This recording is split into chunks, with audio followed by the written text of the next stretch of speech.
This morning, State Senator Dawn Buckingham announcing a run for Texas Land Commissioner, telling us she expects an expensive race to replace George P. Bush. The GOP making new gains in the Rio Grande Valley. A Republican just elected as mayor in McAllen.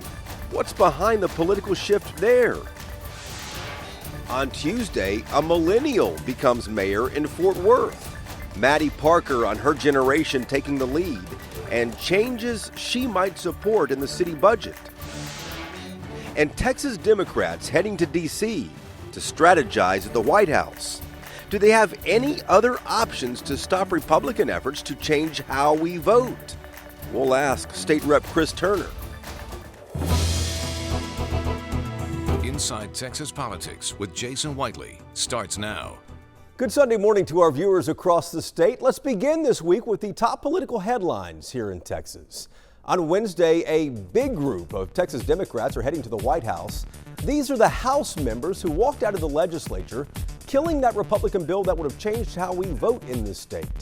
These Democratic lawmakers are meeting with Vice President Kamala Harris, discussing, among other things, their potential next steps.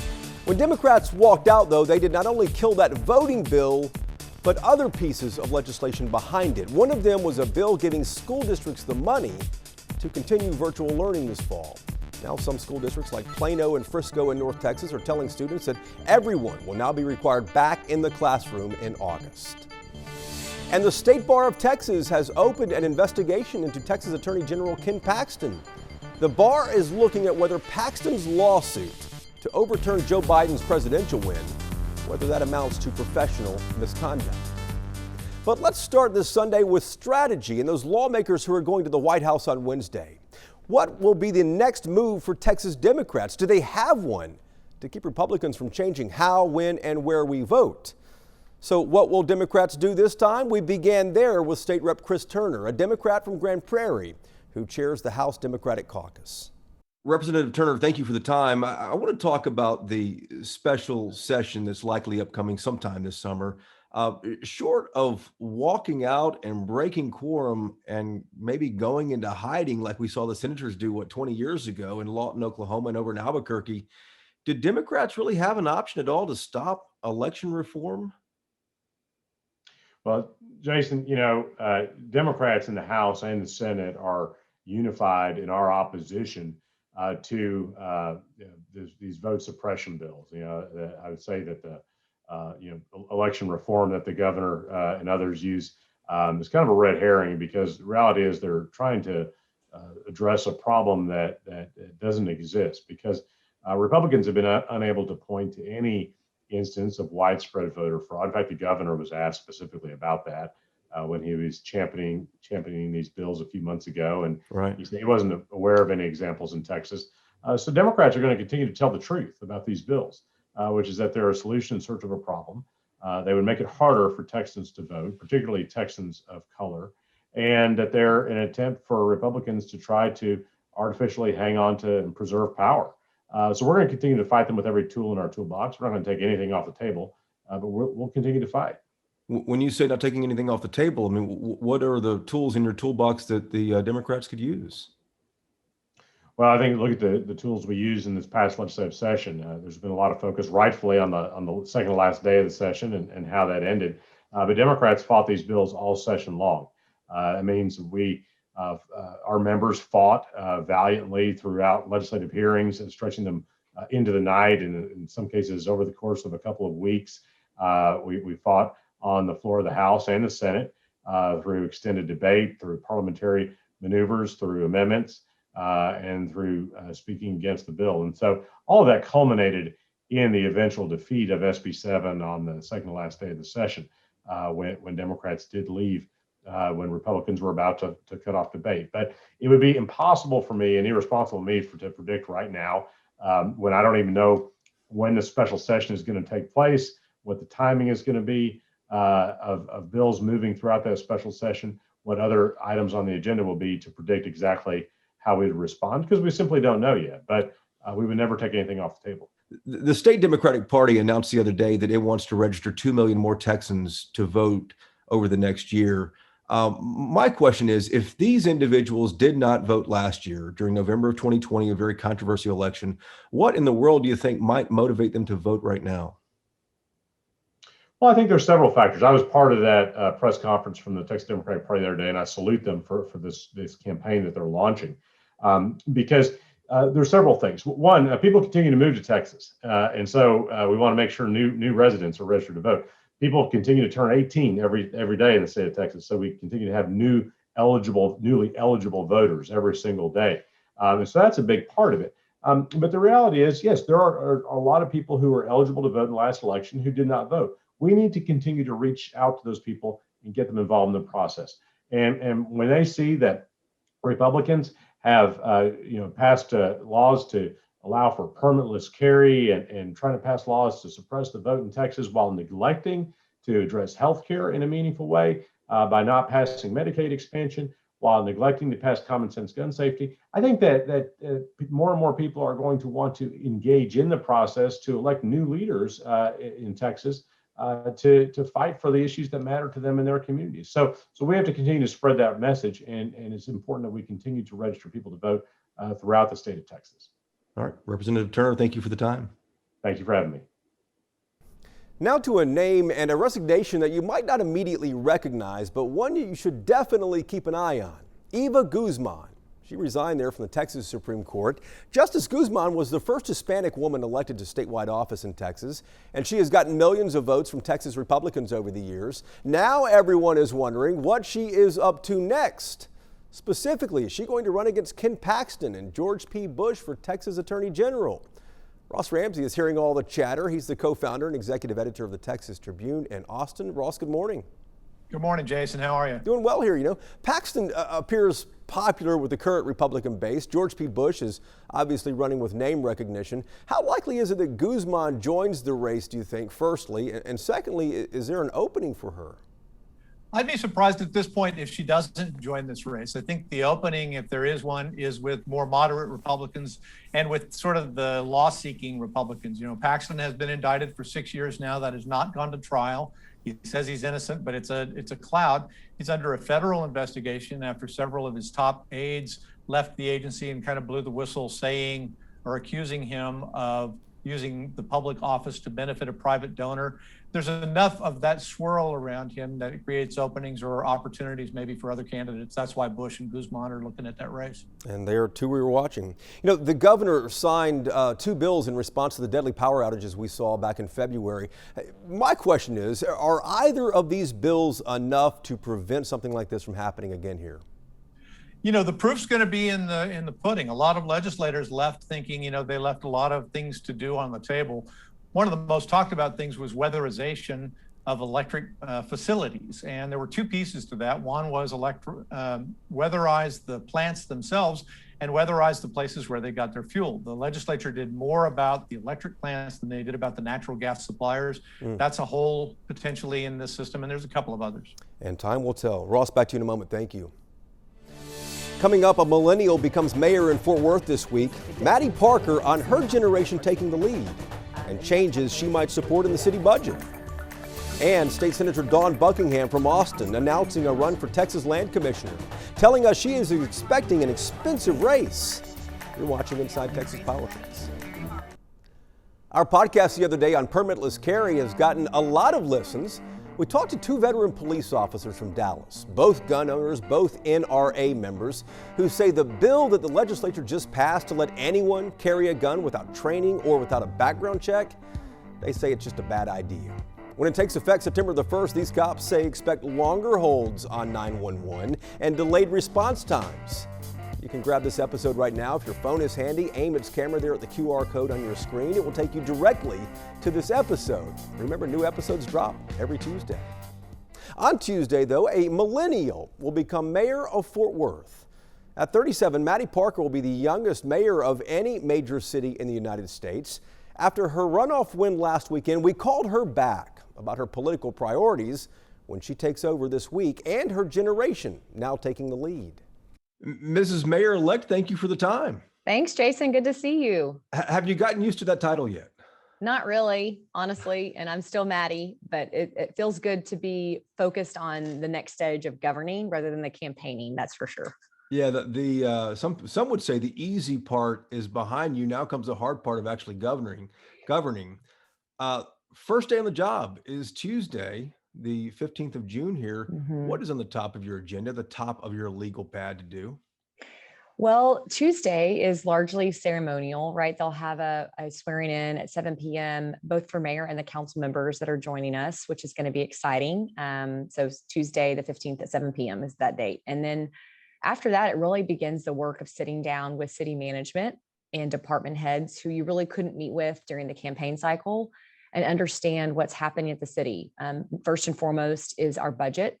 How are we performing in what's been a really difficult year and a half during COVID, and focused on making sure our fiscal year is strong moving into 2022. The budget obviously is the first thing on your agenda. There is a little more money coming in, $8.3 million from property taxes, just the growth in the valuation of properties. There is that CARES Act money, which is a one-time expenditure that's coming from the federal government. So there is a little money to play with here. Do you see any major changes in the budget? Possibly. I think we need to prioritize a few different things in the city of Fort Worth. I want us to prioritize safe, wonderful, high quality neighborhoods. And I'm not saying right now, Jason, that that's not happening. And sometimes it's what you're doing and how you communicate it to residents and make sure everyone knows, hey, I'm excited about what the city's doing, this new community center or this investment in parks and outdoor space. That should be first and foremost. Second is, importantly, with our crime control prevention district funds, how are we using those in a really smart way to help serve our officers is something I want to prioritize, and making sure we're communicating that out to residents and making sure we're truly using it for crime and prevention. I'm anxious to sit down with Chief Neil Noakes and his command staff on their recommendations, moving us forward. And then third is this focus on economic development. Now is the time, you probably heard me say this, it's go time in Fort Worth, and I mean that sincerely. And that's a partnership, not just with our economic development department of the city of Fort Worth, but also with the Fort Worth Chamber of Commerce, the Hispanic Chamber of Commerce, and our Metropolitan Black Chamber of Commerce, focused on what it looks like to support our businesses here, that they can compete on a global scale, and also recruit the next corporate success stories into Fort Worth, which we haven't been doing as well in the last several years, if you compare us to some of our peer cities in Texas. I want to talk about kind of the elephant in the room here. That is your age. The first millennial mayor, you're now one of the youngest mayors of a major city in the United States. I don't want to make it too big of a deal of this, but how important, how big of a deal is it? Well, I didn't know it was a big deal. I didn't even know the fact was I was the youngest mayor and leading a big city until one of the publications, I think Star Telegram or Dallas Morning News, reported on it. I think it's incredibly exciting. I'm humbled, quite frankly, to be able to take the torch on behalf of my generation and say I'm ready to lead with integrity and a focus on what it looks like to lead a big city. It's funny, when you're campaigning, you meet wonderful people from all walks of life. I met CEOs that have built phenomenal businesses that are 10 years younger than me. Like, they're in their late 20s doing huge things. So the fact that we maybe had an age discrepancy in governing is something we can correct. But mind you, Jason, it's not just me. We have a young council that's going to serve us. I was just talking with another fellow incoming council member, Elizabeth Beck, and we said, let's have our kids at the swearing in on Tuesday. So if you want to get your popcorn out, I think there's 15 kids or something like that under the age of 15. That's what you're going to see on Tuesday. And it just is a reflection of a city that's emerging from COVID-19 in a positive way. We're going to unite this city and work together. And I know that my generation can do that. And I'm excited to get to be the leader of that effort. Congratulations again. Thanks for the time. Thanks, Jason. Thanks for having me. It has been a few years now since a major statewide office has been vacated. George P. Bush is leaving as land commissioner to run for Texas Attorney General. Running to replace Bush on the Republican ticket is Dawn Buckingham, though. She's a state senator from outside Austin and a cosmetic surgeon. If elected land commissioner, she would manage public lands and beaches and oversee the Alamo, among other things. Senator, it's good to see you. Thank you for the time. I want to start out with this new position you're running for. If elected, you'd have to leave your Senate position, but what is it about the general land office? What part of that job do you really want to do? I want to do all of it. The General Land Office is so incredibly important. As the first agency in the state of Texas, it is the tip of the spear, literally, to defend the land we walk on. I think it's an opportunity to walk the walk. and not just talk the talk. So instead of just passing legislation, I'm going to bring my conservative Texas values, which I think honestly you bring to everything you do, regardless of what it is, and show how we can efficiently run an agency that, again, is protecting our beaches, helping our school children, protecting oil and gas, and being sure we have an even greater Texas moving forward. You have what, $2 million in the bank already? You're out to a big head start on fundraising. This is obviously a statewide race, though, Senator. What do you think this race will cost in the end? This race is going to be expensive. So we're anticipating at least a $5 million race. Of course, we're going to be as fiscally conservative as we possibly can and not spend money we don't need to. But when the moratorium lifts on June 21st, I'll be out there raising money very hard at the beginning of the race. When do you technically have to leave your seat? I don't have to leave my seat to run. It will end when my term ends. Okay, so I'll gotcha. finish out my Senate term and then hopefully be coming to the land office. All right. Do you expect to have any competitors from the state Senate, any colleagues that you might run against? I don't think so. I kind of talked to all of the elected legislators who were rumored to be interested in the land office before I ran. At that time, no one seemed to have any interest in running. So we'll see what happens moving forward, but we're going to run hard no matter what. The feds gave the general land office $1 billion to distribute across the state. This has been in the news lately. The general land office didn't give any of it to Houston or Harris County until they complained publicly about it. Was that a mistake by the state? Well, not knowing the intimate details of those decisions, I can't really comment on that. What I can say is that moving forward, we are going to be a very efficiently run office. We are going to have competent people at the top. We're going to be taking everything into consideration and being sure that we are effectively protecting our coast, our veterans, our school children, the land we walk on, and our history to be sure that it's not changed or taught differently. So, Senator, thank you very much for the time. We appreciate it. Good luck. It's my pleasure. Thanks so much. Have a great day. Texas Republicans are making new gains in the Rio Grande Valley. A Republican mayor just got elected in McAllen. So what is behind the political shift there? Is South Texas turning red? One of our topics next on the Roundtable. This is Inside Texas Politics with Jason Whiteley.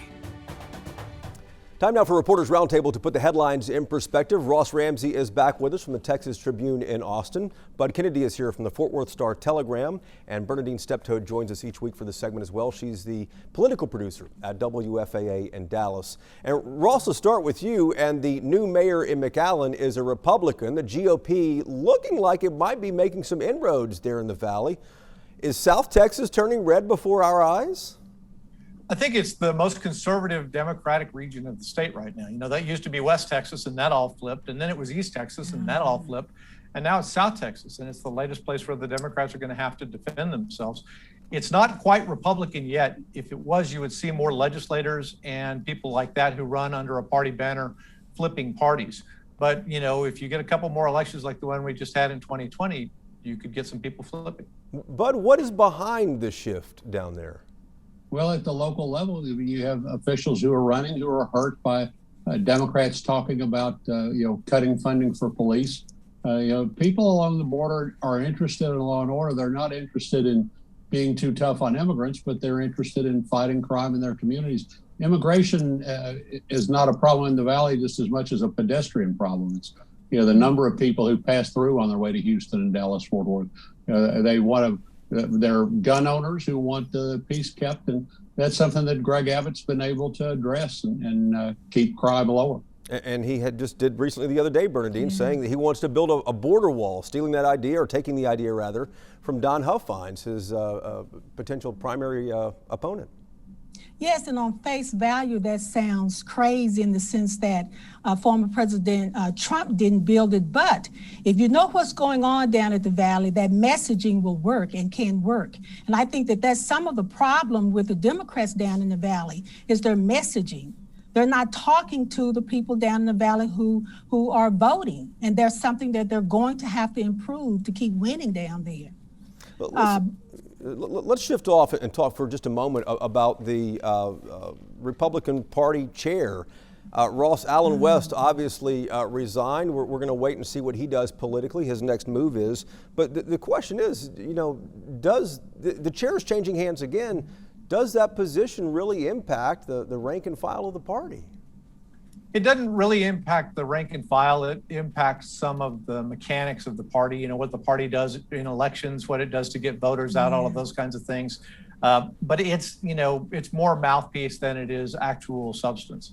And Bud, without having someone in there, someone will be in pretty soon, obviously, but does that slow down the GOP effort at all heading into 2022? Well, very few people can remember who the chairs were before Allen West. You had somebody flamboyant who was elected by very few delegates in this late night convention they had on Zoom that was notorious for the misbehavior of some of the delegates. They elected a colorful chair and he got some headlines, and now they need to get back to somebody who can raise money and keep the party running and get back focused on winning in 2022. Bernadine, what do you think? Well, you know what? Bud is right. They need to get back to raising money and doing what's best for the party. It just happens that Allen West is so controversial and so in your face that he's getting all of the publicity and all of the media attention, but they need to get back to helping the party. And I think that they will elect this time someone who will do that. And of course, the big question is who that might be. Any odds on here? 10 seconds, 15 seconds left here, Ross. What do you think? Have you heard any names? I've heard a couple, but I haven't heard anything that convinced me that they're going to be the next chairman. This is always an insider race. We'll see how it goes. Bud, quickly? We haven't heard the winner yet. Wait, Bernadine? They're still regrouping from West. All right, good deal. Thanks, guys. We appreciate it. We'll see you all next week. Thank you for joining us as well. We appreciate you being here. We'll be back next Sunday to take you inside Texas politics. I hope you can join us then. Have a good week.